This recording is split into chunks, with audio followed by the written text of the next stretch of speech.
Chapter 12 sound की exercise करेंगे हम आज।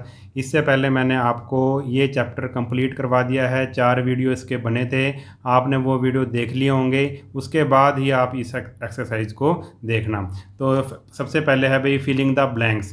तो bird have a ring of cartilage called in their wind pipe. तो इसमें क्या आएगा, बर्ड के क्या होती है भाई, रिंग ऑफ कार्टिलेज होती है, जिसकी सहायता से बर्ड्स आवाज़ निकालते हैं, बोलते हैं। उसको उनके विंड पाइप में होती है, उसको बोलते हैं सिरिंग्स। उसके बाद आ गया दूसरा, आ गया the SI unit of loudness of sound is. और लाउडनेस को हम किस में मेज़र करते हैं, एसआई यूनिट क्या है उसकी, वो है decibel. The pitch of A sound is determined by it's frequency. Pitch किससे डिटरमाइन करेंगे हम, फ्रिक्वेंसी से डिटरमाइन करेंगे। अगर फ्रिक्वेंसी ज़्यादा है तो पिच भी ज़्यादा होगी, अगर फ्रिक्वेंसी कम है तो पिच भी कम होगी। फोर्थ है इसका, sound of frequency more than 20 kilo hertz are known as. ऐसी साउंड की फ्रिक्वेंसी जिसकी मतलब फ्रिक्वेंसी 20 किलो हर्ट्ज से ज़्यादा हो, या ऐसे भी कह सकते हो आप 20,000 हर्ट्ज से ज़्यादा हो, उस फ्रिक्वेंसी उस साउंड उसको हम बोलेंगे अल्ट्रासोनिक। ठीक है, उसको क्या बोलेंगे हम, अल्ट्रासोनिक बोलेंगे, या फिर अल्ट्रासाउंड्स भी हम बोल सकते हैं, अल्ट्रासाउंड या अल्ट्रासोनिक साउंड। और फिफ्थ है, an irregular irritating sound is refer to as. कोई इरेगुलर हो या इरिटेटिंग साउंड हो, उसको हम क्या बोलते हैं, उसको हम बोलते हैं नॉइज़, जो हमें अच्छी नहीं लगती, इरिटेट करती है। तो ये तो हो गए भाई फिलिंग द ब्लैंक्स। अब करेंगे इसका part B, state true and false. True और फॉल्स हमने बताना है। अगर किसी ने एक्सरसाइज ये जो लेसन अच्छे से किया हुआ है, समझा हुआ है, तो वो तो आसानी से इसको कर लेगा। फर्स्ट है, human beings as well as animal have a voice box for producing their characteristic sound. Human beings और एनिमल में क्या होता है भाई, वॉइस बॉक्स होता है साउंड प्रोड्यूस करने के लिए। तो ये इसकी बात बिल्कुल सही है, तो आ जाएगा ट्रू। नेक्स्ट है, of the three mediums solid liquid and gases sound propagates fastest in liquid. सबसे फास्ट ये कह रहा है, सॉलिड लिक्विड और गैस में सबसे ज़्यादा फास्ट लिक्विड में साउंड प्रोपेगेट करती है, ट्रैवल करती है सबसे फास्ट। तो इसका ये गलत कह रहा है, सबसे फास्ट करती है सॉलिड में, उसके बाद लिक्विड में, उसके बाद गैस में। ठीक है, तो इसका आंसर क्या आ जाएगा, फॉल्स आ जाएगा, ये गलत कह रहा है। उसके बाद आ गया भाई, sound can not propagate through vacuum. Sound vacuum में प्रोपेगेट नहीं कर सकती, ट्रैवल नहीं कर सकती। तो ये बात बिल्कुल सही है, साउंड को ट्रैवल करने के लिए कोई ना कोई मीडियम चाहिए, चाहे वो लिक्विड हो, चाहे वो सॉलिड हो, चाहे वो गैस हो, मगर वैक्यूम में साउंड ट्रैवल नहीं कर सकती। तो इसका आ जाएगा ट्रू। उसने यही कहा था, sound can not propagate through vacuum. Next है इसका, light propagate through vacuum with A speed that is nearly a million time more than the speed of sound in air. ये बात बिल्कुल सही है। ये कह रहा है कि भाई लाइट की स्पीड वैक्यूम में साउंड की स्पीड जो एयर में होगी उससे कई लाख गुना ज़्यादा है। बिल्कुल इसकी बात सही है, ये आ जाएगा ट्रू, क्योंकि साउंड की स्पीड कितनी होती है, 330 मीटर पर सेकेंड, और इसकी लाइट की स्पीड होती है 3 लाख किलोमीटर पर सेकंड। तो बहुत ज़्यादा होती है लाइट की स्पीड साउंड की स्पीड से। और फिफ्थ आ गया, the frequency of a given sound determine its shrillness and flatness. तो ये बिल्कुल सही है, फ्रिक्वेंसी से ही क्या श्रिलनेस और फ्लैटनेस का पता लगता है। अगर फ्रिक्वेंसी ज़्यादा होगी तो श्रिलनेस भी ज़्यादा होगी, अगर फ्रिक्वेंसी कम होगी तो फ्लैटनेस क्या होगी, फ्लैटनेस होगी उसमें। तो कम फ्रीक्वेंसी में फ्लैटनेस होगी, अगर फ्रीक्वेंसी ज़्यादा है तो श्रिलनेस होगी।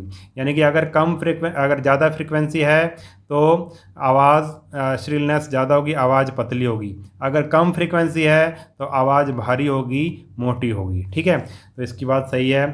सिक्स्थ है, irregular non periodic vibration generally produce musical sound. अगर साउंड इरेगुलर हो या नॉन पीरियोडिक वाइब्रेशन हो तो साउंड कैसी प्रोड्यूस होती है, अच्छी साउंड प्रोड्यूस नहीं होती, वो तो नॉइज़ होता है। तो इसने कहा है कि वो म्यूजिकल साउंड होती हैं, तो इसकी बात बिल्कुल गलत है। ठीक है, म्यूजिकल साउंड के लिए क्या होनी चाहिए, रेगुलर होनी चाहिए और पीरियोडिक वाइब्रेशन होनी चाहिए, तब इसका ट्रू हो जाता। मगर इसने इरेगुलर और नॉन पीरियोडिक कह दिया, तो इसका क्या आ गया आंसर, फॉल्स आ गया। नेक्स्ट है, टिक द करेक्ट ऑप्शन ये सी है, सी पार्ट है इसका। The maximum displacement of a vibration body vibrating body on either side of its mean position is known as its, ये मैंने आपको बता रखा है क्या किसकी डेफिनेशन है, ये एम्पलीट्यूड की डेफिनेशन है, तो इसका आ जाएगा एम्पलीट्यूड। क्योंकि एम्पलीट्यूड क्या होता है भाई, जैसे मैंने आपको पहले भी बताया था, इसमें आप जब पिछले वीडियो हमने किए थे तो बताया था, जैसे ये एक बॉब है, ये इधर ऑसिलेशन कर रहा है, तो यहाँ से लेकर जब वो यहाँ गया, ठीक है, तो ये उसका क्या हो जाएगा, एम्पलीट्यूड हो जाएगा, इसी को हम एम्पलीट्यूड बोलेंगे। ये क्या थी भाई, मीन पोजीशन सी, मीन पोजीशन से ये वाला जो डिस्टेंस होगा इसी को हम क्या बोलेंगे, एम्पलीट्यूड बोलेंगे। तो अगला है इसका, नेक्स्ट है इसका सेकंड है, the frequency of a given sound 1.5 kilohertz, the vibrating body is then completing 1500 vibration in 1 second, taking 1500 second to complete one vibration, taking 1.5 second to complete one vibration, completing 1.5 vibration in 1 second। देखो frequency कितनी दे रखी है, अब इसको तो मैं करके बताऊंगा आपको कि कैसे होगा। फ्रीक्वेंसी दे रखी है हमें 1.5 किलो हर्ट्ज़, ठीक है, फ्रीक्वेंसी कितनी दे रखी है, 1.5 किलो हर्ट्ज़। अगर सिर्फ इसको हर्ट्ज़ में लिखना हो तो किलो की जगह क्या लिख दो, 1000 लिख दो, 1000 से कर दो मल्टीप्लाई, क्योंकि किलो का मतलब 1000 ही होता है, 1000 ऐसे लिख दिया हमने। जब इन दोनों की करी हमने मल्टीप्लाई तो आया 15,000 हर्ट्ज़। तो पॉइंट लगाया तो पॉइंट यहाँ पे आ जाएगा हमारा, तो हमारे पास आ गया 1500, पॉइंट के बाद जो जीरो है उसको हम काउंट नहीं करते, 1500 हर्ट्ज़ आ गया। तो फ्रीक्वेंसी कितनी आई, 1500 हर्ट्ज़। फ्रीक्वेंसी 1500 हर्ट्ज़ आई, इसका मतलब है कि एक सेकंड में कितना वाइब्रेट कर रहा है वो, कितनी वाइब्रेशन हो रही हैं, 1500 हो रही हैं। एक सेकंड में कितनी हो रही हैं भाई, 1500 हो रही हैं। तो देख लो, completing 1500 vibration in 1 second, 1 second में कितनी वाइब्रेशन हो रही है, कंप्लीट 1500 वाइब्रेशन। तो इसका आंसर ये आ जाएगा, ठीक है। थर्ड है, sound can propagate through, sound किससे प्रोपोगेट कर सकती है, ये कह रहा है vacuum as well as gases, vacuum से तो नहीं कर सकती, तो इसकी बात गलत है। Only through gases and liquid, ये भी गलत है क्योंकि सॉलिड से भी करती है। Only through gas and solid, ये भी गलत हो गया, गैस और सॉलिड से नहीं, लिक्विड से भी करती है। आगे कह रहा है, लास्ट कह रहा है all the 3 state of matter, ये बिल्कुल सही है।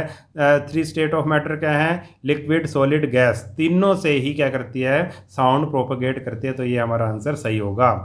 फोर्थ है, when lightning and thunder take place, जब लाइटनिंग और थंडर यानी कि बादल जब गरजते हैं तो they occur together and are also observed together, one after the other but are observed together but the thunder is observed a little after the lightning, together but the thunder is observed a little before the lightning।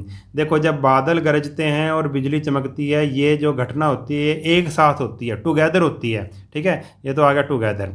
और जब बिजली चमकती है और बादल एक साथ जब होते हैं तो हमें बिजली पहले दिखाई देती है, क्योंकि जो लाइट की स्पीड है वो साउंड की स्पीड से बहुत ज़्यादा होती है। तो इसका आंसर आ जाएगा टुगेदर, दोनों इकट्ठे होते हैं, but the thunder is observed a little after the lightning, हमें थंडर यानी कि जो बादलों की गर्जना होती है वो लिटल आफ्टर लाइटनिंग के बाद सुनाई देती है।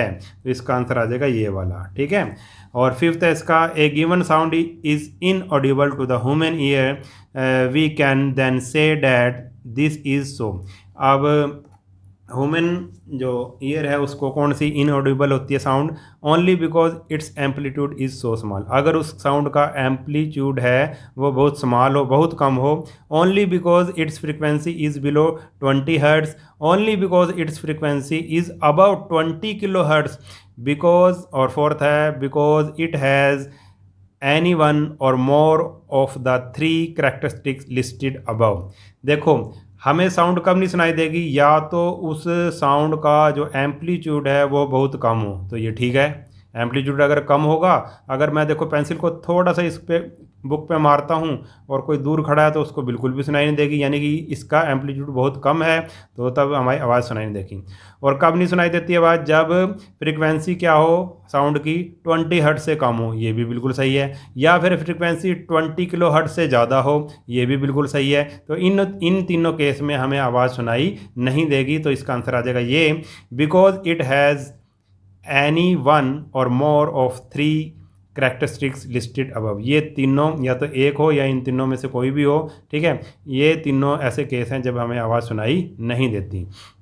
6th है, the following are some statement above sound. Sound के बारे में कुछ स्टेटमेंट दे रखी है। The sound propagate faster in steel than in air. ये कह रहा है साउंड स्टील में तेज प्रोपगेट करती है एयर से, इसकी बात बिल्कुल सही है, क्योंकि सॉलिड में ज़्यादा प्रोपगेट करती है और एयर में कम है उससे।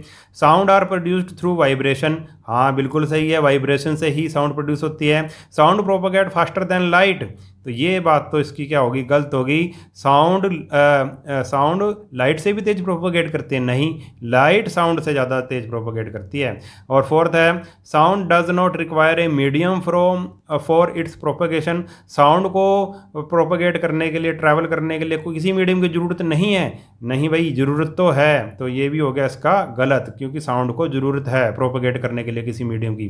तो फर्स्ट और सेकंड हो गया ठीक, तो इसका आंसर आ जाएगा हमारा, नेक्स्ट पेज पे है, out of these the correct statement. Correct statement कौन सी है? फर्स्ट और सेकंड ओनली, तो इसका आंसर आ जाएगा ये, ठीक है। तो इस वीडियो में हम इतना ही करेंगे। अगर वीडियो आपको अच्छा लगा है तो चैनल को सब्सक्राइब कर लेना और वीडियो को अपने सभी दोस्तों के साथ शेयर ज़रूर कर देना। मिलते हैं नेक्स्ट वीडियो में, तब तक के लिए नमस्कार।